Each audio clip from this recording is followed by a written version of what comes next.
بالله السميع العليم من الشيطان اللعين الرجيم. بسم الله الرحمن الرحيم. الحمد لله رب العالمين والصلاة والسلام على سيد الأنبياء والمرسلين سيدنا ونبينا وشفيع المذنبين بالقاسم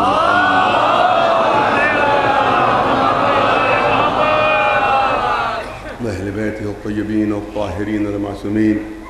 أما بعد فقد قال الله سبحانه تبارك وتعالى في كتابه المبين وهو أصدق القائلين: شرع لكم من الدين ما وصى به نوحا والذي أوحينا إليك وما وصينا به إبراهيم وموسى وعيسى أن أقيموا الدين ولا تتفرقوا فيه. صلوات عليه.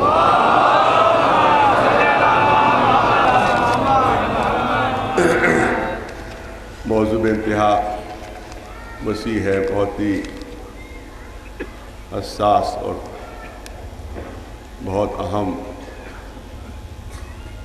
اور میں تو سمجھتا ہوں کہ ابھی تک شاید اس موضوع پر آپ نے کبھی کوئی میڈیس نہیں سنی.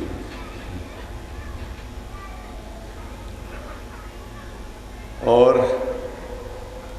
بہرحال میں نے جرأت کی اور ہمت کی کہ اس بچوں اور جوانوں تک کی بات پہنچائی جائے. دیکھیے، سوسائٹی اور سماج میں کوئی جب متھ بن جاتا ہے، جس کو عربی میں اسطورہ کہتے ہیں، اب وہ اردو اس کی زیادہ واضح نہیں ہے، لیکن جو سوشیالوجی سے واقف ہیں، کیونکہ میں نے تھوڑا بہت پڑھا ہے سوشیالوجی کو، تو اس میں ایک چیز ہوتی ہے متھ، میتھولوجی. جب متھ کوئی چیز سوسائٹی اور سماج میں بن جاتی ہے تو لوگ اس کے خلاف بولتے بہت ڈرتے، جو سمجھتے ہیں کہ غلط ہے مگر وہ بھی نہیں بول پاتے کیونکہ وہ ایک متھ بن گیا، وہ ایک میتھولوجی بن گئی ہے کہ جو دماغ میں راسخ ہو گئی، پبلک عوام کے دماغ میں راسخ ہو گئی. اب اس کے خلاف ایک لفظ بھی بولا جائے تو ایک ہنگامہ، ایک آفت. تو ہر ایک ہنگامے سے آفت سے بچنے کے لیے نہیں چاہتا کہ اس موضوع کو بولا جائے. مثال آپ کے سامنے پیش کر دوں، آپ حضرات بہتر جانتے ہیں اس مثال کو. ایک متھ یہ بنا ہوا ہے، متھ. اب میں اس کو اردو ڈھونڈوں کہ میں کیا وقت نہیں رہتا میرے پاس کہ میں کچھ زیادہ اس پہ معلومات حاصل کرتا ہوں. اردو مجھے بھی نہیں معلوم اس کی متھ کی اردو کیا ہے صحیح. افسانہ کہہ سکتے ہیں اس کو، اسطورہ، اس کو عربی میں اسطورہ کہتے ہیں. اسطورہ نہیں، اسطورہ. الف سین توئے واو رے اور چھوٹی ہے. تو یہ مثال پیش کر دوں، آپ حضرات سے بہتر اس سے کوئی واقف نہیں. ایک متھ یہ بنا ہوا ہے کہ معجزہ صرف وہی دیکھ سکتا ہے کہ جس کا عقیدہ اچھا ہو. ہے متھ کہ نہیں ہے یہ؟ معجزہ صرف وہی دیکھ سکتا ہے کہ جس کا عقیدہ اچھا. اسی لیے اگر کسی کو نہیں بھی دکھائی دے رہا ہوتا ہے، معجزے سے انکار نہیں ہے، معجزے سے انکار نہیں ہے. معجزے سے اگر انکار کرتے تو شیعہ نہیں. معجزے سے انکار نہیں ہو رہا، لیکن جو حقیقت ہے وہ آپ سب جانتے ہیں، چاہے زبان سے نہ کہیں لیکن جانتے سب ہیں. یہ کہہ دیا کسی گھر میں صاحب کہ صاحب دیکھیے آپ کو یہ دکھائی دے رہا ہے، گھر والوں نے کہا ہمیں یہ دکھائی دے رہا ہے. اب سب آ رہے ہیں اور ایک کہہ رہے ہیں کہ ہاں ہمیں بھی دکھائی دے رہا ہے. کیونکہ اگر یہ کہے کہ نہیں دکھائی دے رہا ہے تو گھر والے کہیں یار بدعقیدہ ہے متھ کے نہیں ہے. کسی نے یہ بات اس سے پہلے نہیں چھیڑی ہوگی. ہے متھ کے نہیں ہے، متھ اس کو کہتے ہیں. انگریزی میں اس کو، سوشیالوجی میں اس کو متھ کہا جاتا ہے، مائتھولوجی یا متھ. جو بن جاتا ہے کہ اس کے خلاف پھر بولنے کی ہمت نہیں ہوتی کسی کی. جب یہ کہا جاتا ہے کہ صاحب یہ بدعقیدہ اس لیے دکھائی نہیں دے رہا ہے، یہ بدعقیدہ اس لیے اس کو معجزہ دکھائی نہیں دے رہا ہے، اور یہ چیز بھول جاتے ہیں، اس حقیقت کو بھول جاتے ہیں کہ معجزہ ہوتا ہی ان کے لیے تو بدعقیدہ ہوتے ہیں.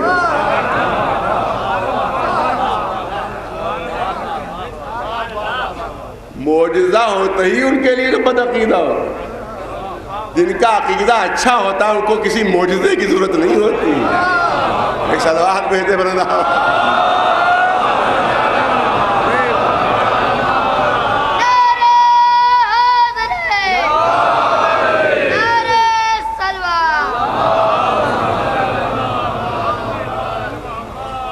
پوری توجہ رہے. معجزہ ان کے لیے ہوتا ہے جن کا ایمان کمزور ہوتا ہے.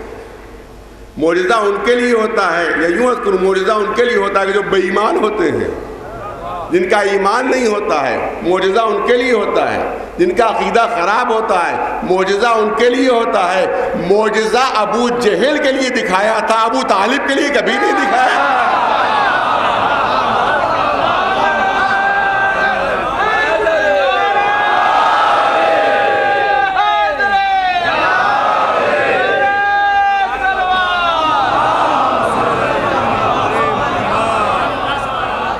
کبھی مجھے کسی تاریخ میں دکھا دیئے کہ جناب ابو طالب کے لیے کبھی معجزہ پیش کیا ہو. معجزہ کس کے لیے پیش کیا؟ ابو جہل کے لیے. معجزہ کس کے لیے پیش کیا؟ کہ جو نہیں مان رہے تھے, جو تسلیم نہیں کر رہے تھے, ان کے لیے معجزہ. تو اس کا مطلب ہے کہ جو بدعقیدہ ہے معجزہ انہی کے لیے ہوتا ہے. لیکن ایک مت بنا ہوا ہے, ایک چیز بنی ہوئی ہے کہ نہیں صاحب جو ہے وہ عقیدہ جن کا صحیح ہے وہی دکھائے, انہیں کو دکھائی دے گا معجزہ. جن کا عقیدہ خراب ہے ان کو معجزہ نہیں دکھائی دے گا. تو یہ ایک مت, اس کو مت کہتے ہیں. اسی طرح سے نصیریت کے سلسلے میں بھی یہ مت بنا ہوا کہ جن کے لیے میں نے بڑی ہمت کر کے اس موضوع کو آپ کے سامنے پیش کیا تاکہ بچوں جوانوں تک حقیقت پہنچے. تو چاہے اخباریت ہو چاہے نصیریت ہو, یہ سب جذبات سے کھیلتے ہیں, جذبات سے کھیلتے ہیں. ہم اہل بیت کے چاہنے والے, ہم اہل بیت کے ماننے والے ہو, ہماری محبت اتنی بڑھی ہوئی ہے کہ ہم تو اللہ مانتے ہیں. تو اس سے جاہل عوام, یہ جاہل لوگ جو ہے تھوڑا سا متاثر ہو جائیں اس سے, تو یہ سب مصیبت. اب وہ اخباریت کے لیے میں نے کل عرض کیا تھا, آج 2-3 جملے کرنا چاہتا ہوں تاکہ وہ موضوع تھوڑا سا آگے بڑھ جائے, اور نصیریت پر بھی تھوڑا سا عرض کرنا ہے. آپ دیکھیں کہ چاہے میں نے ظاہر کے جو حقیقت ہے وہ پیش کرنے میں مجھے ذرا سا کبھی ڈر و خوف نہیں رہا, چاہے وہ وہابیت ہو, چاہے وہ آج کی اخباریت ہو, چاہے وہ نصیریت ہو آج کی, چاہے وہ ملنگیت ہو جو نوجوانوں میں پھیلائی جا رہی ہے, کچھ ہو, یہ سب کے سب یہ اسلام دشمنوں کی سازشوں کے حصے ہیں. یہ سب شیعوں میں بھی سازشیں ہیں اور اہل سنت میں بھی سازشیں ہو رہی ہیں. ان کیا طالبان کی صورت میں سازشیں ہیں, ان کیا القاعدہ کی صورت میں سازشیں ہیں, ان کیا وہابیت کی صورت میں سازشیں ہیں, ان کیا جو تکفیری فرقہ چلا ہے کہ جو ہر ایک کو کافر کہتا ہے, یہ سب سازشیں ہیں. ان کے ذریعے سے مسلمانوں کو قتل کروایا جا رہا ہے, مسلمانوں کو ختم کروایا جا رہا ہے. آپ دیکھیں کہ یہ تمام چیزیں جو یہ بھی اسی یہ جو مبارکباد دی جاتی ہے پہلی محرم کو, یہ بھی اسی سازش کا ایک حصہ ہے. یہ بھی اسی سازش کا حصہ ہے. میں نے انہی مجلسوں میں کبھی عرض کیا تھا کہ ہر چیز بدعت بدعت بدعت. تو میں پوچھتا ہوں کہ اس کی تاریخ ہمیں بتائیں کہ یہ پہلی محرم کو یہ مبارکباد کب سے دینا شروع ہوئی. یہ جو کہا جاتا ہے کہ مبارکباد یہ کب سے دینا شروع, میں نے آج 3-4 سال پہلے اس کی ہسٹری بیان کی تھی کہ جب مصر کے اوپر انگریزوں کا قبضہ ہو گیا اور جب انگریز وہاں پر مسلط ہو گئے اور مسلمان غلام ہو گئے, تو وہاں پر انگریزوں نے 1 جنوری کو ایک دوسرے کو مبارکباد اور ایک دوسرے کو خوشی منانا شروع کی وہاں کے اوپر. تو اب مسلمان کیا کریں, لہذا انہی انگریزوں کی غلامانہ ذہنیت, انہی اپنی غلامانہ ذہنیت کو ثابت کرنے کے لیے انہوں نے ان انگریزوں کی تاثیر و تقلید میں انہوں نے پہلی محرم کو مبارکباد دینا شروع کی. پہلی محرم کو پہلی مرتبہ آج تقریباً 150 سال پہلے مصر میں یہ کام کہ جب وہاں کے انگریزوں کو تسلط ہوا تو انہوں نے مبارکباد دی اپنی 1 جنوری کو, تو اب ان کو بھی تقلید کرنا تھی ان کی. اور اپنی غلامانہ ذہنیت کہ ہم آپ کے بڑے وفادار ہیں. تو اس کے بعد انہوں نے مبارکباد پہلی محرم کو دینا شروع کر دی. تو اس کا مطلب یہ ہے کہ یہ جو پہلی محرم کو جو مبارکباد دیتے ہیں تو اپنی اسی غلامانہ ذہنیت کو ثابت کرتے ہیں کہ ہم اب بھی غلام ہیں آپ کے. چاہے کوئی سی بھی جمعیت ہو, جمعیت جوہلا ہو, چاہے کوئی سی جمعیت, لیکن اپنی وہ غلامانہ ذہنیت کو ثابت کرتے ہیں کہ صاحب یہ ہم مبارکباد دے رہے ہیں. اور میں نے اسی زمانے میں کیا تھا, 2-3 جملے جلدی سے عرض کر دوں کہ مجھے یہ بتایا جائے کہ یہ ہجری سال ہے کہ نہیں. کیا ہے ہجرت کا سال؟ یہ کب سے شروع ہوا؟ جب رسول اللہ نے ہجرت فرمائی. تو ہجری سال یادگار ہے رسول اللہ کی ہجرت کا کہ جو آپ نے مکے سے مدینے کی طرف فرمایا ہے کہ نہیں. جہاں جہاں آواز جاری بات سنیں اور اپنے مولویوں سے پوچھیں کہ میں صحیح کہہ رہا ہوں کہ غلط کہہ رہا ہوں. بلکہ مولویوں سے نہ پوچھیں, وہ پھر بہکا دیں گے. خود اپنے ضمیر سے پوچھیں. جو اللہ نے ہر ایک کو ضمیر دیا ہے اندر, جو حق کو پہچاننے کی طاقت دی ہے, خود اس سے پوچھ لیں کہ یہ بات صحیح میں کہہ رہا ہوں یا غلط کہہ رہا ہوں. کہ ہجری سال یہ ابتدا ہوئی ہجرت سے, رسول اللہ کی پیدائش سے نہیں شروع ہوا سال. جنگ بدر فتح ہوئی اس سے نہیں شروع ہوا, جنگ احد کے بعد نہیں شروع ہوا. کب؟ یہ بھی مولا علی کے مشورے سے. مولا کائنات علی ابن ابی طالب علیہ السلام نے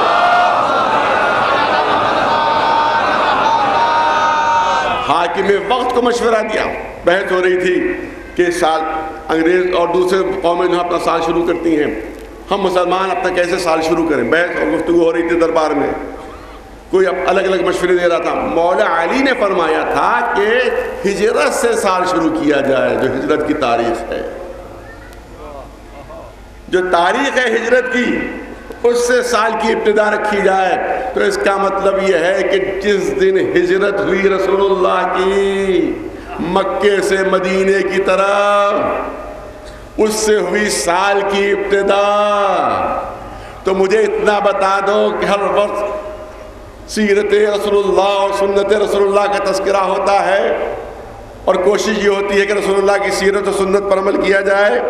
تو میں پوچھنا یہ چاہتا ہوں, مجھے یہ بتاؤ کہ جو ہجرت ہو رہی تھی اس میں رو کون رہا تھا اور خوش کون تھا؟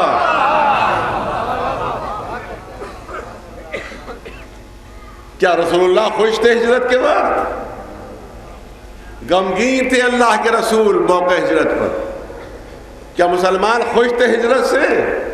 نہیں, آنکھوں میں آنسو تھے. اور آج بھی فخریہ بیان کیا جاتا ہے کہ ایک صحابی رسول اسی کے غم میں آنسو بہا رہے تھے, اور آج فخریہ بیان کیا جاتا ہے اس کو. تو میں کہتا ہوں کہ اگر تاریخ دیکھو, سیرت رسول دیکھو, سیرت صحابہ دیکھو, تو ہجرت کی سال کی ابتدا آنسوؤں سے ہوئی ہے, خوشی سے نہیں ہوئی ہے. تو اگر رسول کے چاہنے والے ہیں, اگر اصحاب کے چاہنے والے ہیں, تو پھر ان کی سیرت پر عمل کرنا ہوگا. یہ انگریزوں کی سیرت ہے خوشی منانا. تو اگر انگریزوں کی سیرت پر عمل کرنا ہے تو خوشی منائیے, مبارکبادیں دیجیے. اگر رسول اللہ کی سیرت پر اور اصحاب کرام کی سیرت پر چلنا ہے تو غم منانا ہوگا. صلوات بھیجے بنا اللہ.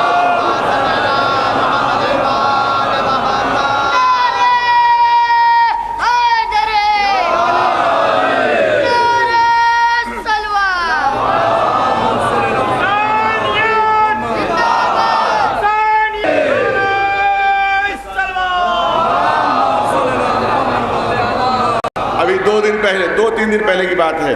اب ایک دوسرا موضوع, 2 دن پہلے کی بات ہے کہ مجھ سے بتایا گیا کہ جو چینلز ہیں عربی کے اور فارسی کے, تو مخالفین کے چینل, وہ شیعت کے خلاف سے پروپیگنڈا, اور اس میں ایک بات کہی گی کفر کے لیے کہ کیوں کافر ہے شیعہ.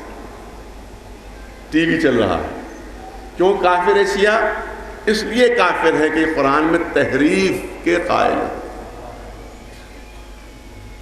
آج بھی سب جتنے بھی ٹی وی ہیں، جو مخالفین کے ٹی وی، جو دشمنان شیعت ہیں ان کی ٹی وی، آج بھی یہ کہہ رہے ہیں کہ کیونکہ یہ تحریف کے قائل ہے، اور وہ اس لیے یہ کافر ہے۔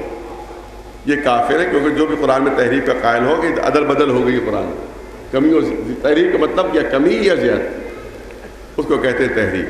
تو کیونکہ یہ قرآن میں کمی اور زیادتی کے قائل ہیں، لہذا یہ کافر ہے، کافر ہے، لائق قتل ہے۔ کسی شیعوں کا عقیدہ نہیں ہے، لیکن اخباریوں میں یہ عقیدہ ہے کہ قرآن مجید میں تحریف ہوئی ہے۔ اخباریت کا یہ عقیدہ ہے کہ قرآن مجید میں تحریف ہوئی ہے، یہ وہ قرآن نہیں ہے کہ جو رسول اللہ پر نازل ہوا تھا، اس میں تحریف ہو گئی، اس میں کمی اور زیادتی ہو گئی۔ پہلے اس موضوع پر بھی میں عرض کر چکا آپ کے سامنے، زیادہ صرف 5 منٹ لینا ہے اس موضوع کے اوپر، اس سے زیادہ نہیں۔ پہلی بات تو یہ ہے کہ قرآن مجید کے لیے اللہ اعلان فرما رہا ہے کہ اِنَّا نَحْنُ نَزَّلْنَا الذِّكْرَ وَإِنَّا لَهُ لَحَافِظُونَ، ہم نے اس قرآن کو نازل کیا ہے اور ہم اس کی حفاظت کر رہے ہیں۔ تو جس قرآن مجید کی اللہ حفاظت کر رہا ہے اور جس کی حفاظت کا اللہ کی طرف سے اعلان ہو، تو اس کا مطلب ہے کہ اس کے سلسلے میں یہ عقیدہ رکھنا، تو اس کا مطلب ہے کہ اللہ کی قدرت پر ایمان نہیں، اسے اللہ کی قوت و طاقت پر ایمان نہیں۔ دوسری چیز یہ ہے کہ قرآن میں کسی چیز کا بہت توجہ چاہوں گا، بہت بازا بندہ میرے سامنے اکثریت پڑھے لکھے حضرات کی ہے، قرآن میں کسی چیز کا اضافہ ممکن ہی نہیں ہے۔ ایک حرف کوئی نہیں بڑھا سکتا، ایک لفظ کوئی قرآن میں نہیں بڑھا سکتا، کیونکہ کچھ ایسا نظم قرآن مجید نے فصاحت کا قائم کر دیا ہے، ایسا نظم، اتنا حسین اور خوبصورت نظم ہے اس کا، اور ایسی ترتیب قرآن نے قائم کی ہے کہ ادھر ایک حرف کا اضافہ ہوا، ادھر وہ نظم فصاحت بگڑ جائے گا، اور جو فصاحت کے ماہرین ہیں وہ فوراً کہہ دیں گے کہ یہ لفظ و حرف وہ نہیں ہے کہ جو قرآن میں استعمال ہوا ہے، بلکہ کسی نے اضافہ کر دیا ہے اس میں۔ یا یوں عرض کروں کہ لاکھ کتنا ہی فصیح اور بلیغ انسان ہو، آپ دیکھیں جب وہ اپنی کتاب تحریر کرتا ہے، توجہ چاہ رہا ہوں صاحبان ذوق کی، کیسے ہی عمدہ عربی داں کیوں نہ ہو، کیسے ہی زبردست عربی لکھنے والا کیوں نہ ہو، کیسے ہی فصاحت بلاغت کا ماہر کیوں نہ ہو، لیکن جب وہ اپنی کتاب میں جس میں بہترین اس نے عربی کی عبارت لکھی ہے، اگر یہ آیت ایک لکھ دیتا ہے، اس میں ایک آیت اس میں آ جاتی ہے، چاہے کتنا ہی بڑا وہ عرب کا فصاحت و بلاغت کا ماہر کیوں نہ ہو، لیکن جب وہ اپنی کتاب میں، اپنی تحریر میں کسی آیت کا اضافہ کر دیتا ہے تو بس ایسا لگتا ہے کہ سنگریزوں میں کوئی ہیرا چمک رہا ہو، پتھروں میں موتی آ گیا ہو کوئی، فوراً فرق ظاہر ہو جاتا ہے کہ یہ کسی عام انسان کی عبارت ہے اور یہ اللہ کا کلام ہے۔ یہاں تک کہ نہج البلاغہ جو اتنی عظیم عربی ادب کی کتاب ہے، جو اتنی عظیم عربی ادب کتاب ہے کہ اس سے بڑھ کر کوئی عربی ادب میں کوئی کتاب نہیں موجود ہے، لیکن اس میں کے سلسلے میں علماء یہی کہتے ہیں کہ جب مولا علی نے بھی، پوری توجہ، جب مولا علی نے بھی اپنے خطبے میں کوئی قرآن مجید کی آیت استعمال کی ہے تو ایسا لگتا ہے کہ ستاروں میں چاند آ گیا ہو۔ ایک صلوات بھیجتے بر اللہ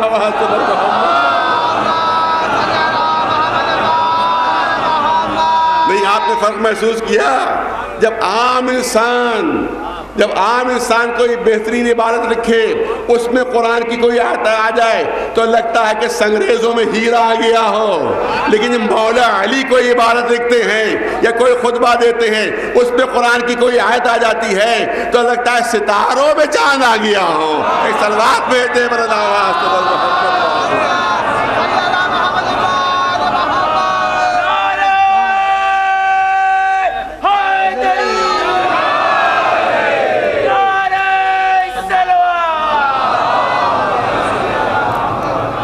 دوسری یا تیسری مجلس تھی جس میں نے عرض کیا تھا کہ آج بھی قرآن مجید کا یہ دعویٰ کہ قرآن کی کسی آیت کا جواب نہیں ہو سکتا، آج ہمارا بچہ اور جوان پوچھ سکتا ہے کہ بھئی آخر کیا قرآن کی آیت میں ایسی خصوصیت ہے جو قرآن کی ایک آیت کا بھی جواب نہیں ہو سکتا؟ تو میں چاہتا ہوں کہ 2 منٹ اس سلسلے میں لوں. آپ دیکھیں میں نے عرض کیا کہ ایسا نظم قائم کیا قرآن مجید میں کہ ایک حرف کا اضافہ نہیں ہو سکتا. ارے لاکھ بڑے سے بڑا شاعر ہو، لاکھ بڑے سے بڑا ادیب ہو، لیکن جب وہ کوئی عبارت لکھتا ہے تو یہ ممکن نہیں کہ اس کی لفظ کو کوئی بدلا نہ جا سکے. بدل سکتے ہیں اس کی لفظ کو، کیونکہ اب اس سے اچھی لفظ بھی موجود ہے. پوری توجہ، اچھی لفظ بھی اس سے ادب میں موجود ہے، اس کو استعمال کر سکتے ہیں. یا اس سے ملتی جلتی کوئی لفظ ہم نے جب استعمال کر دی تو پڑھنے والے کو احساس نہیں ہوگا کہ لفظ بدل گئی. چاہے ہم لفظ بدل دیں، چاہے لفظ کی جگہ بدل دیں، صاحبان ذوق تشریف فرمائیں، چاہے لفظ بدلیں چاہے لفظ کی جگہ بدلیں، اندازہ نہیں ہو پائے گا پڑھنے والے کو کہ لفظ بدلی ہے یا لفظ کی جگہ بدلی ہے. لیکن قرآن میں کچھ ایسا نظم فصاحت ہے کہ نہ ہم لفظ بدل سکتے ہیں نہ لفظ کی جگہ بدل سکتے ہیں. اگر قرآن میں کوئی لفظ استعمال ہو گیا تو ممکن نہیں ہے کہ وہ لفظ بدلا جا سکے. جبکہ عربی زبان بہت وسیع زبان ہے، بہت واسط زبان ہے.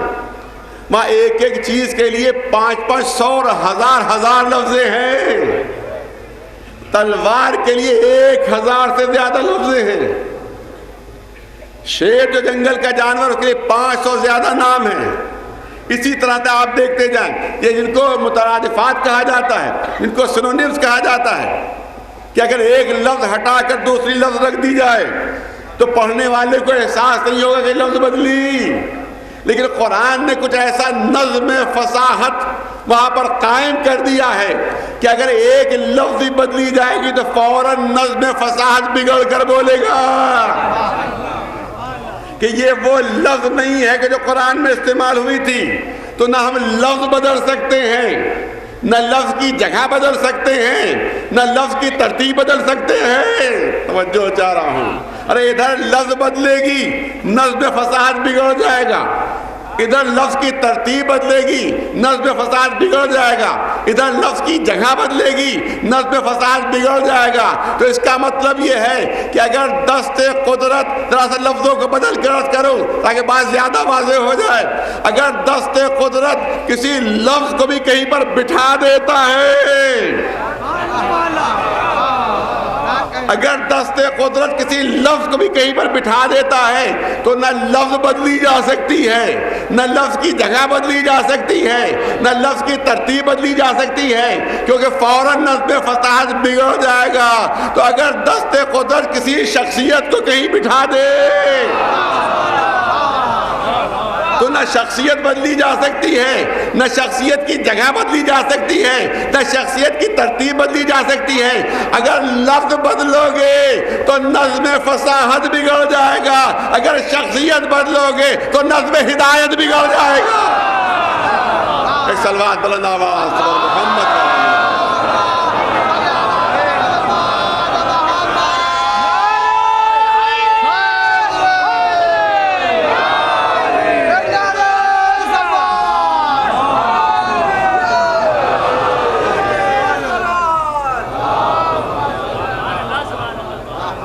موضوع آ گیا تو 2 منٹ اور لینا چاہتا ہوں. آپ دیکھیں کہ ہر زبان کی ایک تاریخ ہے اور ہر زبان کا ایک مزاج ہے. ماشاءاللہ یہاں پر شعراء اور ادباء مجھ سے بہتر زیادہ زبانیں یہاں پر موجود ہیں، مجھ سے بہتر جانتے ہیں کہ ہر زبان کا ایک مزاج ہے، ہر زبان کی ایک ہسٹری ہے، اور ہر زبان نے ترقی کی ہے، ہر زبان آگے بڑھی ہے. اردو زبان کی تاریخ 300-400 سال سے زیادہ پرانی نہیں ہے، لیکن 400 سال پہلے جو اردو زبان تھی اس میں آج زمین و آسمان کا فرق ہے. جو ولی دکنی نے شاعری کی ہے آج سے 400 سال پہلے، آج اگر پیش کر دی جائے تو بچے اس کو نہیں سمجھ پائیں گے، اگر چاہے اردو میں ہے. اردو میں اتنی زبان بدل گئی کہ 400 سال پہلے کی زبان اب کوئی سمجھ نہیں پا رہا. ہر زبان میں یہی ہم کو انداز ملے گا. انگریزی زبان جو شیکسپیئر کی زبان ہے، جو چوسر کی زبان ہے، آج سے 400 سال پہلے، 500 سال پہلے وہ انگریزی زبان ہے، مگر آج کا انگریز اس کو نہیں سمجھ پائے گا. کیونکہ اتنی زیادہ اس میں تبدیلی آ گئی ہے، اتنی زیادہ زبان بدل گئی ہے۔ فارسی، قدیم فارسی الگ ہے، جدید فارسی الگ ہے۔ یہی بات عربی میں بھی ہے، یہی بات عربی میں بھی، قدیم عربی الگ ہے، جدید عربی الگ ہے۔ صرف قدیم عربی سے اگر کوئی واقف ہو اور جدید عربی نہیں جانتا ہو تو وہ جدید عربی نہیں سمجھ سکتا، اور صرف جدید عربی جانتا ہو اور قدیم سے واقف نہ ہو تو پرانی کتابیں نہیں پڑھ سکتا۔ 300-400 سال میں عربی میں اتنا فرق آ گیا۔ پوری توجہ چاہوں گا۔ میرے کو استاد تھے یہاں سلطان المدارس تھے، مجھے پڑھایا کرتے، بہت عربی کے ماہر تھے، بڑی بڑی انہوں نے مشکل کتابیں پڑھائیں۔ جو حج کے اوپر تشریف لے جانے لگے تو یہ میرے سامنے کی بات ہے، حج کے اوپر تشریف لے جانے لگے تو انہوں نے کہا بھی مجھے کوئی دقت نہیں ہوگی ماں، کیونکہ میں تو خود عربی جانتا ہوں، میں 25 سال سے عربی کتابیں پڑھا رہا ہوں۔ تو وہ تشریف لے گئے حج کے اوپر۔ جب حج سے واپس آئے تو انہوں نے فرمایا کہ عجیب بات ہے، میں بھی عربی بول رہا تھا، وہ بھی عربی بول رہے تھے، مگر میری عربی نہ وہ سمجھ رہے تھے نہ ان کی عربی میں سمجھ رہا تھا۔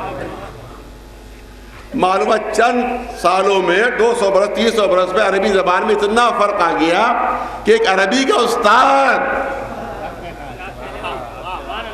جس نے کتنی مشکل قدیم کتابیں پڑھا دی، وہ وہاں کی عربی آج نہیں سمجھ رہا۔ تو اس کا مطلب یہ ہے کہ ہر زبان آگے بڑھتی ہے، ہر زبان ترقی کرتی ہے، ان میں نئے نئے الفاظ شامل ہوتے ہیں، پرانے الفاظ متروک ہو جاتے ہیں، ان کا استعمال خلاف فصاحت و بلاغت ہو جاتا ہے۔ یا دوسرے لفظوں میں یوں عرض کروں کہ زبان کا کارواں رواں دواں رہتا ہے، نئے نئے الفاظ نئے نئے مسافروں کے ساتھ شامل ہوتے رہتے ہیں، پرانی لفظیں گرد کارواں کے ساتھ پیچھے چھوٹ جایا کرتی ہیں۔ یہ ہر زبان کی تاریخ ہے، یہ ہر زبان کا مزاج ہے۔ عربی زبان نے بڑی ترقی کی ہے، نئی لفظیں داخل ہوئی ہیں، پرانی لفظیں متروک ہو گئی ہیں، ان کا استعمال خلاف فصاحت و بلاغت ہو گیا ہے۔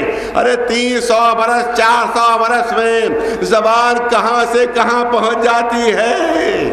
لوگ پرانی زبان بھول جایا کرتے ہیں، پرانی لفظیں متروک ہو جاتی ہیں، آبسلیٹ ہو جاتی ہیں، کہنا ہو جاتی ہیں، نہ کوئی شاعر استعمال کرتا ہے نہ کوئی ادیب استعمال کرتا ہے، مگر یہ ہے قرآن مجید کا معجزہ کہ آج سے 1400 سال پہلے جو زبان استعمال کی وہ آج تک جانے بلاغت اور روح فصاحت بنی ہوئی، نہ کوئی لفظ کے کوئی معنی بھولا، نہ کوئی لفظ خلاف فصاحت و بلاغت ہوئی، بلکہ آج بھی فصاحت و بلاغت کا معیار ہے قرآن۔ تو دوسرے لفظوں میں بدل کر عرض کرو، اس کا مطلب یہ ہے کہ قرآن کے اوپر زمانہ اثر نہیں کر رہا ہے۔ صدیوں پر صدیاں گزر گئیں مگر قرآن کے اوپر زمانہ اثر نہیں کر رہا ہے۔ یا پھر لفظ بدل کر کہوں کہ قرآن کا شباب وہ ہے کہ جس پر زمانہ اثر نہیں کر رہا ہے، قرآن کی جوانی وہ ہے کہ جس پر صدیاں اثر نہیں کر رہی ہیں۔ ارے جیسا شباب 1400 سال پہلے تھا وہ آج بھی ہے اور قیامت تک برقرار رہے گا۔ جو جوانی 1400 سال پہلے تھی وہ آج بھی ہے اور قیامت تک برقرار رہے گی۔ تو اگر کسی کو قرآن کے برابر ٹھہرایا گیا ہو، صدیوں بعد وہ ظہور کرے تو تعجب نہ کرنا کہ جوانی باقی کیسے۔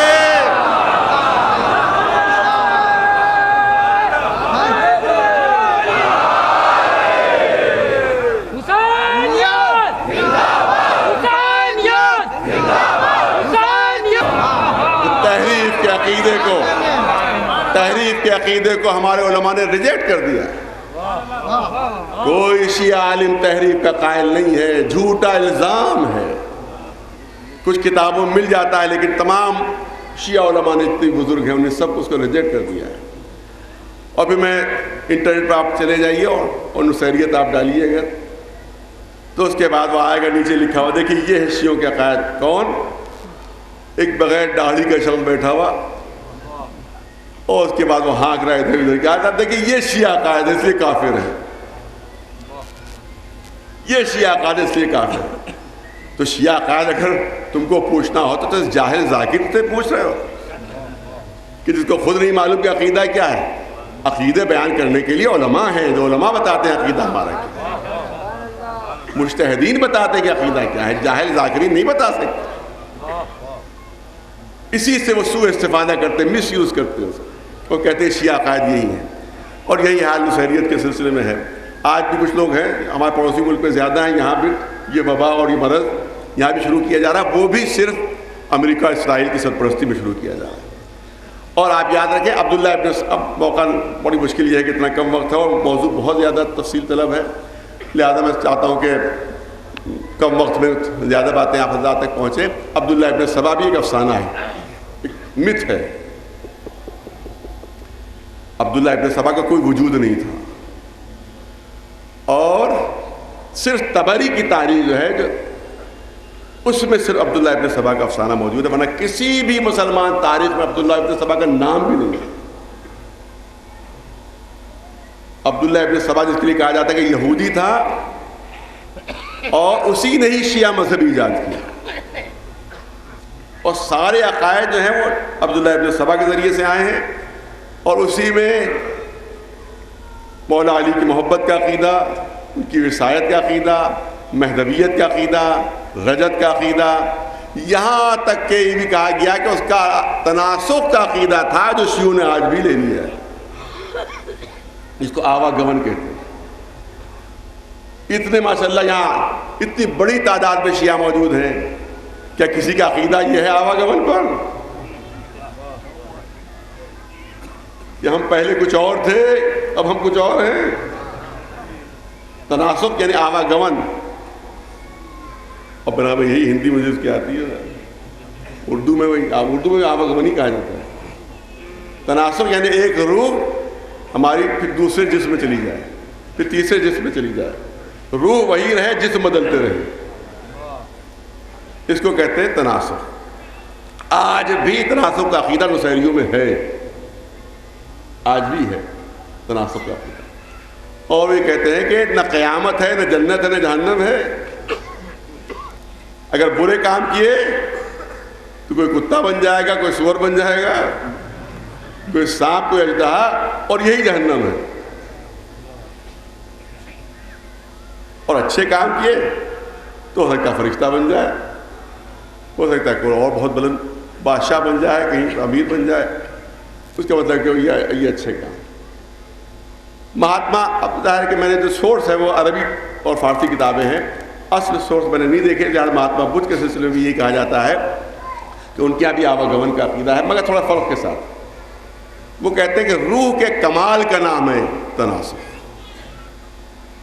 یہ مہاتما بدھ کا عقیدہ ہے کہ روح کمال حاصل کرتی ہے رفتہ رفتہ، کمال حاصل کرتی ہے، لہذا خود انہی نے اپنے بارے میں کہا تھا۔ میں نے کہا یہ عربک سورسز میں بتا رہا ہوں، اوریجنل سورس میں نے نہیں دیکھے، لہٰذا میں اسی لیے میں کہہ دے رہا ہوں۔ ان کے بارے میں یہ ہے کہ ان کا خود عقیدہ اپنے بارے میں یہ تھا کہ پہلے میری روح ایک کتے میں تھی، پھر میری روح ایک سور میں پہنچی، پھر وہاں سے ایک میڈک میں، اس میں برابر جون بدلتا رہا میں، اس کے بعد بن کے شیر میں روح پہنچی، اس کے بعد ہرن میں روح پہنچی، اس کے بعد بندر میں روح پہنچی، اس کے بعد انسان کے جسم میں روح آئی، مگر وہ بھی ایک چور تھا۔ اس کے بعد میری روح ترقی کر کے اب یہ میں اس طرح سے ایک اللہ والا بن گیا، اور اللہ کی طرف سے مجھے میرے پیدا کرنے والے کی طرف سے مجھے یہ سب صلہ ملا۔ تو اس کا مطلب ہے کہ روح کے کمال کو کہتے ہیں، تناسب جو ہے وہ روح کے کمال کا نام ہے۔ تو یہ اسی سے ملتا جلتا عقیدہ نصیریوں کا بھی تقریباً اسی سے ملتا جلتا عقیدہ ہے۔ اور اس کے بعد میں نے کل بھی آپ کے سامنے کیا تھا کہ تثلیث یعنی یہ عقیدہ انہوں نے چاہے مہاتما بدھ سے لیا ہو، چاہے ہمارے ہندو بھائیوں سے لیا ہو، جس سے بھی لیا ہو، یہ عقیدہ انہوں نے دوسرے مذہب سے لیا۔ تثلیث کا عقیدہ ہے نصیریوں میں، جو عیسائیوں سے انہوں نے لیا، اور ان کا کلمہ ہے کہ علی جو ہے وہ میننگ ہے، معنی ہے، رسول جو ہے وہ اسم ہے یعنی نیم، اور سلمان فارسی جو ہے وہ باب ہے، اور یہ تینوں مل کر خدا بنتے ہیں۔ ہے کسی شیعہ کا عقیدہ؟ نہیں، کسی شیعہ کا عقیدہ نہیں. کہا جاتا ہے صاحب شیعوں کے سب یہی عقائد ہیں. تو دھوکہ دیا جاتا ہے لوگوں کے ذہنوں کو متنفر کرنے کے لیے شیعہ سے اس طرح کے چیزیں پیش کی جاتی ہیں. کسی بھی شیعہ کا یہ عقیدہ نہیں. نصیریوں کا عقیدہ یہ ہے کہ جب یہ بادل آتے ہیں اور جس میں جو گڑگڑاہٹ ہوتی ہے یہ حضرت علی کا کوڑا ہے جس کی آواز ہوتی ہے. کسی شیعہ کا عقیدہ؟ نہیں. تو یہ ہے نصیریوں کے عقائد، مگر نصیری بہت بعد میں آئے ہیں. میں نے عرض کیا کہ رسول مولا علی کے زمانے میں نصیری تھے ہی نہیں، نصیری تھے ہی نہیں. کوئی وجود نصیریوں کو نہیں پایا جاتا مولا علی کے زمانے میں. امام محمد باقر علیہ السلام کے زمانے میں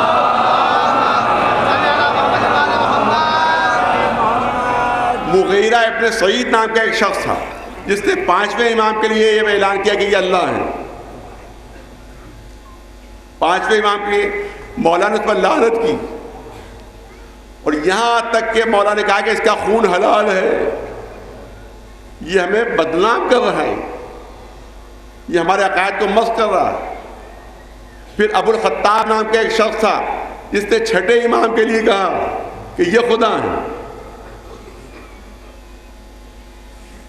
یہی سعید ابن مغیرہ تھا. دیکھیے کیا شیعوں کے عقائد ہو سکتے ہیں؟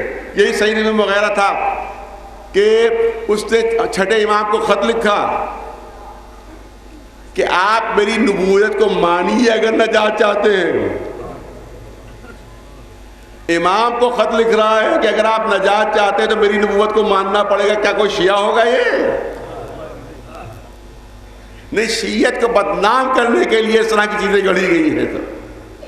اس زمانے میں بھی حکومت کے یہ لوگ ہوتے تھے جو شامل ہو جاتے تھے اور اس کے بعد چند برس رہے اماموں کے ساتھ، پھر واپس آ کر غلط عقائد پیش کرتے تھے کہ دنیا یہ سمجھے کہ شیعوں کے عقائد یہی ہیں. اور دوسرا سبب یہ تھا کہ صرف اس بنیاد پر تو نہیں قتل کر سکتے تھے کہ صاحب اہل بیت کے ماننے والے ہیں، لہذا حکومتیں بھی یہ دنیا کے سامنے پیش کرتی تھی کہ یہ علی کو خدا مانتے ہیں، یہ اپنے اماموں کو خدا مانتے ہیں، لہذا لائق قتل. تو اس بہانے بھی ہزاروں شیعوں کو قتل کیا گیا. اس کا مطلب ہے کہ کسی شیعہ کا یہ عقیدہ نہیں، صرف سازش کے تحت اس سے پہلے بھی مشہور کیا گیا اور آج بھی مشہور کیا جا رہا ہے. صلوات بھیجے پر محمد.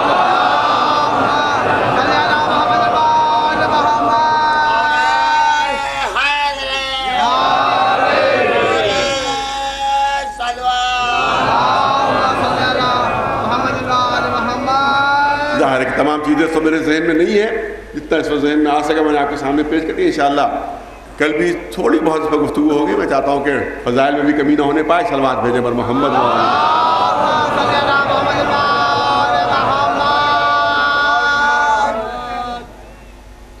یہ بات کہی جاتی ہے صاحب یہ تو ہم بہت محبت کرنے والے، بڑے چاہنے والے، علی کو خدا مان رہے ہیں، امام 5ویں امام کو خدا اور 6 امام کو خدا. سب نہیں، یہ دشمنی ہے، محبت نہیں ہے. یہ ان کے ساتھ دشمنی ہے، محبت نہیں ہے. ارے ان کے فضائل اتنے ہیں، ان کے کمالات اتنے ہیں کہ اگر انہی کو سامنے رکھو تو خود بخود محبت پیدا ہو جائے، خود بخود الفت پیدا ہو جائے. اور قدرت نے کچھ ایسا انداز اختیار کیا ہے کہ ان کے نام ہی ایسے منتخب کر لیے ہیں. ایک صلوات بھیجے پر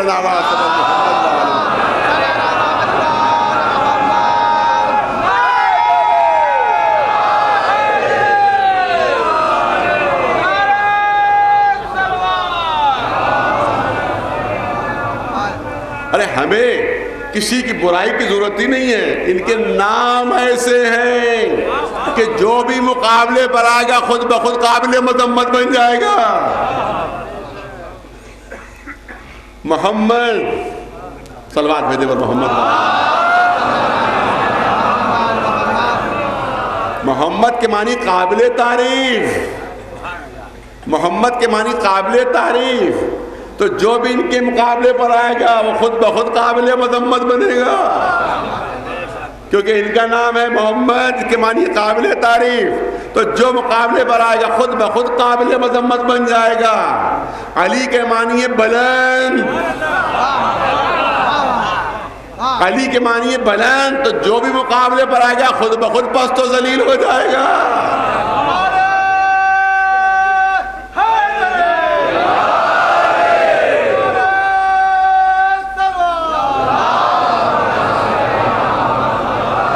فاطمہ کے معنی ہے جہنم کی آگ سے چھڑانے والی. فاطمہ کے معنی ہے جہنم کی آگ سے چھڑانے اور بچانے والی. تو مقابلے پر وہی کوئی آ سکتی ہے جو جہنم کی طرف لے جانے والے ہو. ایک سلوات بھیجتے بلنا.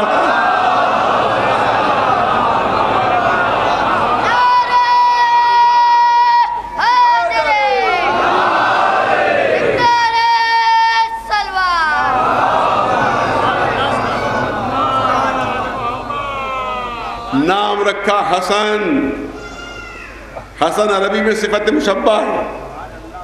حسن کے معنی اچھا.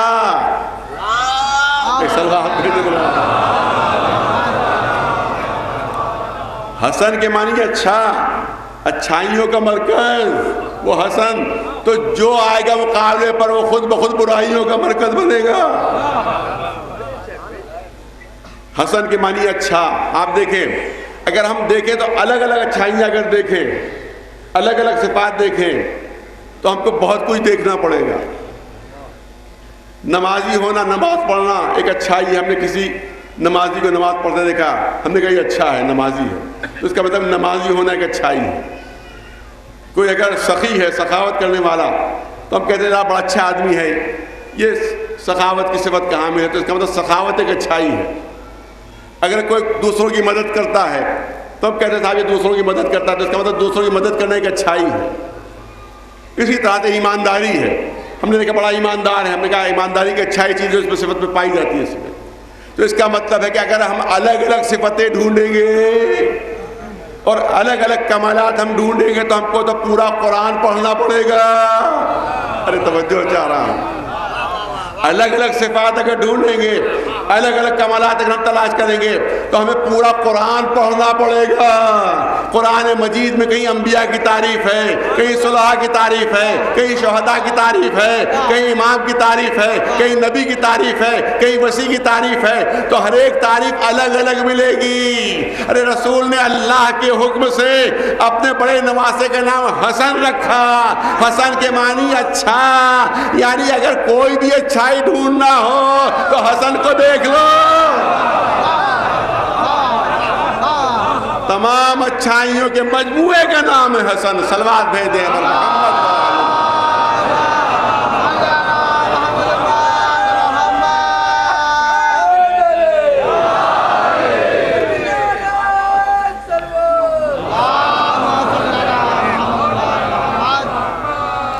اب ظاہر ہے کہ اور دوسری وجہ سے بھی ہیں، اور ایک وضاحت ضروری ہے جو میں کر دوں کہ کل مظاہرہ جو ہوا تھا وہ ظاہر ہے کہ امریکہ کے خلاف تھا، اسرائیل کے خلاف تھا، اور پاکستان میں جو مظالم ہو رہے ہیں ان کے خلاف، اور جو عراق میں جو زائرین مارے جا رہے ہیں ان کے بھی خلاف تھا. تو یہ بات شاید کہی گئی صاحب کہ وہ امریکہ کے خلاف مظاہرہ ہوتا ہے، اسرائیل کے خلاف مظاہرہ ہوتا ہے، لیکن یہ پاکستان کے خلاف نہیں ہوتا، اور ادھر کے خلاف نہیں ہوتا، ادھر کے خلاف نہیں ہوتا. تو یہ وہی کہہ سکتا ہے جو شریک نہیں ہوا، جو اپنے حجرے میں بیٹھا رہے اور کسی مظاہرے میں شریک نہ ہو، کبھی شریک نہ ہوا ہو، چاہے عزاداری بند ہو جائے، چاہے کچھ ہو جائے، شیعوں پر کتنا ظلم و ستم ہو جائے، جو اپنے حجروں سے نہ نکلے وہی جملے کہہ سکتے ہیں. اور دوسری چیز یہ ہے کہ یہ سب غلام ہیں. یہ پاکستان ہوا، سعودی عرب ہوا، قطر ہوا، بحرین ہوئے، یہ سب غلام ہیں. یہ سب غلام ہیں. یہ وہی کرتے ہیں جو آقا کہتا ہے. جو آقا کہتا ہے. تو ان غلاموں کے خلاف ظاہر ہے کہ اگر یہ امریکہ کی مرضی نہ ہو تو یہ عمل نہیں کریں گے. طالبان کون ہیں؟ امریکہ کے بنائے ہوئے ہیں. القاعدہ کیا ہے؟ امریکہ کا بنایا ہوا سب. یہ سب امریکہ کے غلام ہیں. تو لہٰذا ہم چاہتے ہیں کہ پہلے آقا کے سلسلے میں دنیا کو بتائیں کہ بھئی یہ آقا ان کا کون ہے. لہذا ہمارا مظاہرہ جو ہوتا ہے وہ غلاموں کے خلاف کم ہوتا ہے، آقا کے خلاف زیادہ ہوتا ہے. ایک سلوات بھیج دیں مولانا.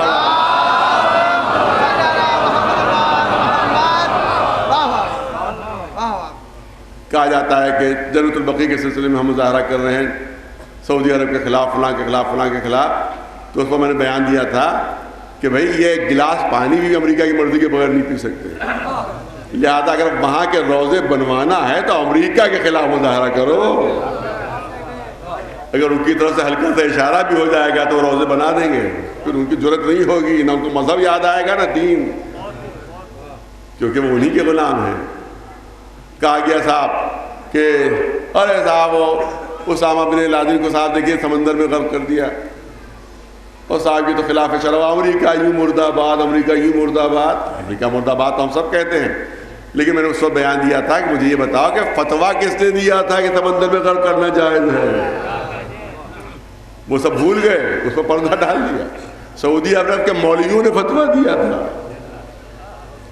کہ ہاں اس کو سمندر کے اندر غرق کر دیا، جبکہ وہ کسی طرح سے شرعی طور پر جائز نہیں تھا. کسی طرح سے بھئی سمندر میں اس وقت غرق کرنے کی، کسی میت کو سمندر کے اندر غرق کرنے کی اس وقت اجازت ہے کہ جب زمین بہت دور ہو، میت خراب ہونے کا خطرہ ہو، جنازہ خراب ہونے کا خطرہ ہو. اس وقت یہ ہے کہ صاحب سمندر میں آپ سفر کریں، کسی کا انتقال ہو گیا، ہمارا 12 دن بعد، اس زمانے میں تو 15 دن لگ جاتے تھے خشکی تک پہنچتے. لہذا 15 دن تک یہ میت رہے گی تو میت سڑ جائے گی، خراب ہو جائے گی، دوسرے بھی بیمار ہو جائیں گے، اس کی بے حرمتی ہوگی. لہذا اس وقت یہ ہے کہ اس پہ کوئی پتھر باندھ کو، کوئی بھاری چیز باندھ کو سمندر کے اندر غرق کر دو. لیکن اگر کوئی زمین پر میت موجود ہے پھر تو سمندر میں نہیں ڈوبوئی جائے گی. لیکن ان کا دین تو وہی ہے جو امریکہ کہے.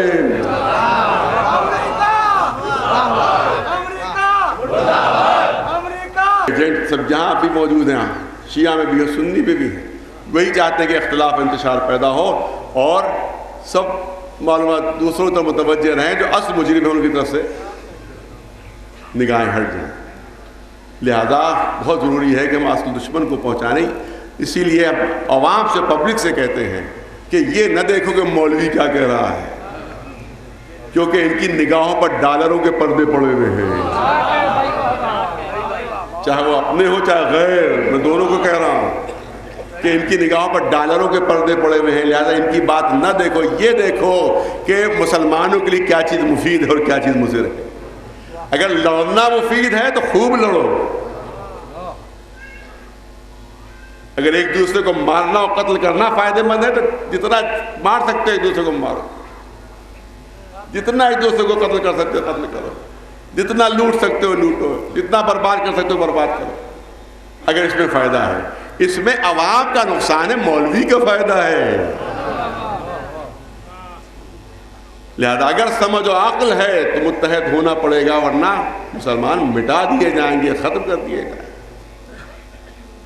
ایک چھوٹی سی قوم، شیعہ قوم متحد ہوئی ایک مسئلے پر، توجہ چاہ رہا ہوں بس، چھوٹی سی قوم شیعہ متحد ہو گئی احمد کاظمی صاحب کے مسئلے پر. احمد کاظمی صاحب کے مسئلے پر چھوٹی سی شیعہ قوم متحد ہو گئی تو ہم نے آزاد کروا لیا کہ نہیں کروا لیا انہیں؟ تو اگر سارے مسلمان متحد ہو جائیں تو بھلا کسی حکومت میں کیا جرأت ہے کہ کسی نوجوان کو گرفتار کر سکے؟ یہ لڑوایا ہی اسی لیے جاتا ہے کہ متحد نہ ہو پائیں اور حکومتیں اپنا کام کرتی رہیں، مسلمانوں کو تباہ برباد کرتی. اسی لیے لڑوایا جاتا ہے مسلمانوں کو، اپنے ایجنٹوں کے ذریعے سے لڑوایا جاتا ہے جو شیعہ و سنیوں دونوں میں ہیں. لہذا ہوش کے ناخن لو، عقل سے کام لو، دیکھو کہ کیا ہو رہا ہے دنیا میں، کس طرح سے مسلمانوں کے خلاف سازشیں ہو رہی ہیں. ارے 20 سال گزر گئے ہیں جیلوں میں ہندوستان میں 20 سال جیلوں میں گزر گئے ہیں، ابھی تک چارج شیٹ نہیں دی گئی ہے اور آزاد نہیں ہوئے.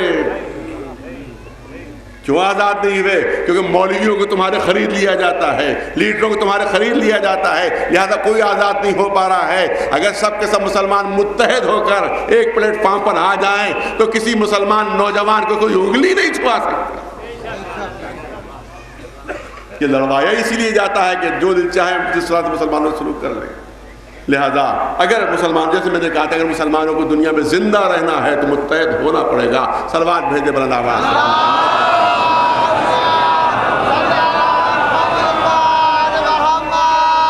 اور یہی افتراق و انتشار تھا جس کی وجہ سے مجبوراً امام حسن علیہ السلام صلح کا کاغذ آتا ہے، کیونکہ اتنا زیادہ مسلمانوں میں انتشار پیدا کر دیا گیا تھا کہ آقا اکیلے رہ گئے.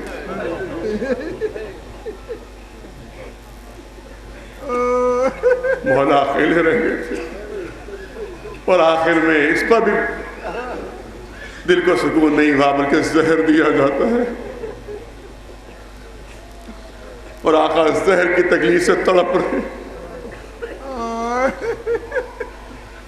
روایت کہتی ہے کہ جس وقت آخری حالت تھی آقا امام حسن کی، تو اس وقت اتفاق سے صرف جناب ام فروا موجود تھی اور ننھا سا قاسم.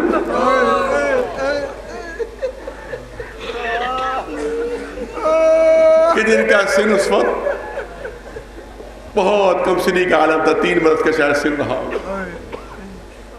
اتفاق سے امام حسین وہاں پر موجود نہیں تھے. اب عالم یہ تھا کہ حسن کے جگر کے ٹکڑے تشت میں کٹ کٹ کر گر رہے. ام فروا ان کے ذہنوں کے اوپر شوہر کا سر ہے. قاسم اتنے چھوٹے ہیں کہ جا کے چچا سے بتا نہیں سکتے. یاد روایت کہتی ہے کہ قاسم کو قریب بلایا ام فروا نے. جب قاسم قریب آئے تو ان کا گریبان چاک کیا. کیسی حالت میں تم اپنے چچا کے پاس چلے جاؤ، وہ دیکھتے ہی سمجھ جائیں گے. جیسے ہی جناب قاسم چچا امام حسین کے پاس اس عالم میں پہنچے، گریبان چاک تھا. آقا حسین سمجھ گئے کہ بس بھائی کی آخری حالت آ چکی. دوڑتے ہوئے سرانے پہنچے اور بھائی کے سامنے بھائی نے دم توڑا. ہاں انہی کے لال کا ماتم کرنا ہے. جناب قاسم کا ماتم ہے کہ جن کے لیے روایت یہ کہتی ہے کہ اتنی کمسری تھی، اتنی کمسری کا عالم تھا کہ خواتین کے ساتھ اماری میں بٹھائے گئے تھے. یہ کمسنی کا عالم تھا جناب قاسم کا، اتنا کم سن تھا. اب کربلا میں جناب قاسم ہے اور جناب ام فروا ہے شب عاشور. اے قاسم دیکھو مجھے شرمندہ نہ کر دے، کیونکہ میں غیر خاندان کی ہوں. ارے کوئی یہ نہ کہے کہ ماں کے خون کا اثر ہے. دیکھو میرے سامنے کو شرمندہ نہ کرنا. جناب قاسم فرماتے ہیں معذر گرامی دیکھیے گا کہ کل کیسی جنگ ہوتی ہے اور کس طرح سے میں جنگ کرتا ہوں. صبح عاشور نمودار ہوتی ہے، ایک کے بعد ایک مجاہد میدان جنگ میں جا رہے ہیں اور آقا اپنی جان نچھاور کر رہے ہیں. لیکن جناب ام فروا کی نظر پڑی کہ قاسم خیمے کے گوشے سر جھکائے ہوئے بیٹھے ہوئے ہیں. ماں کی جبین پر شکن پڑ گئی. اے قاسم کیا اس وقت خیمے کے اندر بیٹھنے کا وقت ہے؟ ارے کیا تلواروں کی جھنکاروں سے ڈر گئے؟ کیا موت سے خوفزدہ ہو گئے؟ کیا معذر گرامی آپ یہ کیا فرما رہی ہیں؟ ارے میں حسن کا لال ہوں، میرے چچا حسین ہے، بنا میں موت سے ڈروں گا. مگر میں کیا کروں، جب بھی چچا کی خدمت میں ہاتھ جوڑے جاتا ہوں چچا مرنے کی اجازت دیجیے، چچا منع کر دیتے ہیں، انکار کر دیتے ہیں. میں کیا کروں؟ اس وقت جناب ام فروا فرماتی ہیں اے قاسم تم بہت چھوٹے سے تھے، تمہارے بابا نے تمہارے بازو پر ایک تعویذ باندھ دیا تھا اور کہا تھا اے ام فروا جب کوئی بہت سخت وقت پڑے تو قاسم کو یاد دلانا. یہ بازو سے تعویذ کھولے. جناب قاسم نے تعویذ کھولا، اس پر لکھا ہوا تھا اے میرے بچے قاسم میں کربلا میں موجود رہا ہوں. میری طرف سے میرے بھائی حسین اپنے چچا حسین پر اپنی جان نچھاور کر دینا۔ قاسم خوشی خوشی دوڑتے چچا کی خدمت میں پہنچے۔ اے چچا دیکھیے، یہ بابا کی وصیت ہے، یہ بابا کی وصیت ہے۔ امام حسین نے تحریر پہچانی۔ روایت کہتی ہے قاسم کو گلے سے لگایا، اتنا روئے۔ روایت کی لفظ غشی علیہما، دونوں پر غشی طاری ہو گئی۔ امام حسین بھی غش کھا کر گرے، جناب قاسم بھی غش کھا کر گرے۔ اس کے بعد بعض روایتوں میں موجود ہے کہ ہاتھ پکڑا قاسم، ارے جہاں تمہیں بھائی حسن نے وصیت کی وہاں مجھے بھی ایک وصیت تھی، لہذا چلو خیمے کے اندر چلتے ہیں۔ ارے فاطمہ کبریٰ کہاں ہے؟ فاطمہ کبریٰ آتی ہے، اسی وقت عہد بڑھا جاتا ہے۔ یہی وقت روایت کہتی ہے کہ کسی نے میدان میں آ کر کہا، ارے ہے کوئی جو میرا مقابلہ کرے؟ قاسم تلوار ٹیک کر اٹھے، میں میدان میں جا رہا ہوں۔ فاطمہ کبریٰ نے دامن تھاما، اے قاسم ابھی تو ہم نے ایک دوسرے کی صورت بھی نہیں دیکھی۔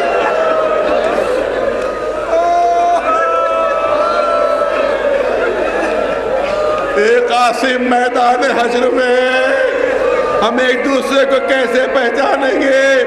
روایت کہتی ہے کہ قاسم نے اپنی آستین پھاڑی، فاطمہ کبریٰ کو دی کہ اس کے ذریعے سے قیامت میں ایک دوسرے کو پہچان لیں گے۔ بس عزادارو، زیادہ تفصیل کی گنجائش نہیں ہے۔ جناب قاسم جاتے ہیں میدان جنگ میں، زبردست جنگ کرتے ہیں، صفوں و صفیں ٹوٹ رہی ہیں، یہاں تک کہ پسر سعد کے قریب پہنچ جاتے ہیں۔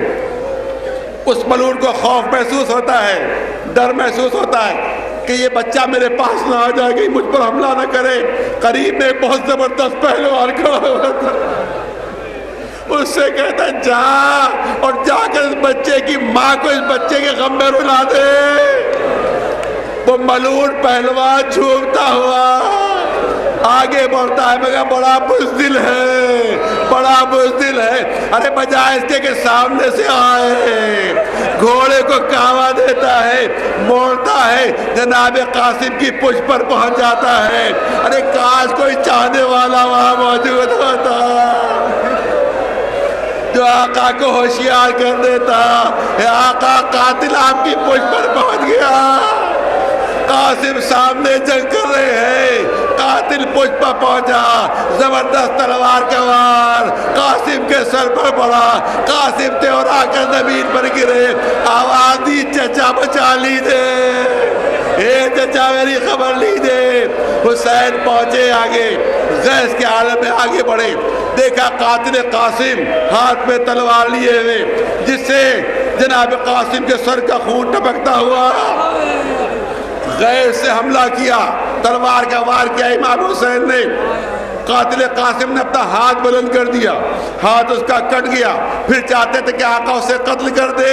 اس نے فوج والوں کو مدد کے لیے پکارا، اے فوج والوں مجھے حسین کے ہاتھوں سے بچا، اے فوج والوں مجھے حسین کے ہاتھوں سے بچا۔ ادھر آقا چاہتے ہیں قتل کر دے، ادھر یزیدی فوج چاہتی ہے اس کو بچا لے۔ عزادارو، اسی میں ایک عجیب غضب ہو گیا۔ روایت کہتی ہے کہ ادھر کے گھوڑے ادھر، ادھر کے گھوڑے ادھر، درمیان میں لاش قاسم۔ ارے جب بھی کوئی گھوڑا قریب آتا تھا قاسم فریاد کرتے تھے، اے چچا بچا لیجیے، اے چچا بچا لیجیے۔ جب قاسم پہنچے تو قاسم کی لاش گھوڑوں کی ٹانپوں سے پامال ہو چکی تھی۔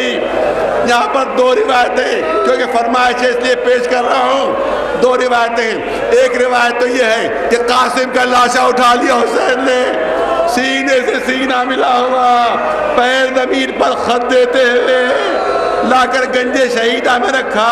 اور دوسری روایت یہ ہے کہ جب حسین قاسم کی تلاش میں پہنچے تو قاسم کا جنازہ کہیں نہ فضا میں بلند ہوئے، اے چچا گھوڑوں کی ٹانپوں سے لاش کے ٹکڑے ٹکڑے ہو چکے ہیں۔ روایت کہتی ہے حسین نے 2 شعبہ اتاری، زمین پر بچھائے، قاسم کی لاش کے ٹکڑے جمع کرتے جاتے ہیں۔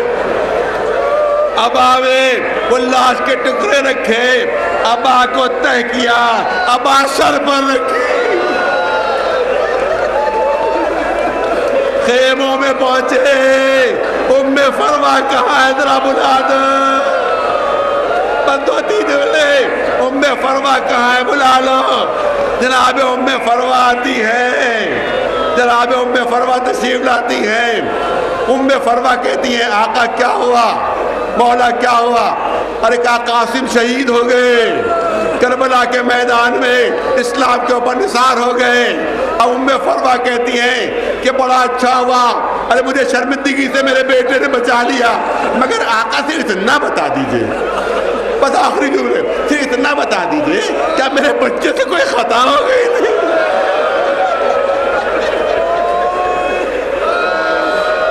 کیا میرے بچے سے کوئی قصور ہو گیا تھا؟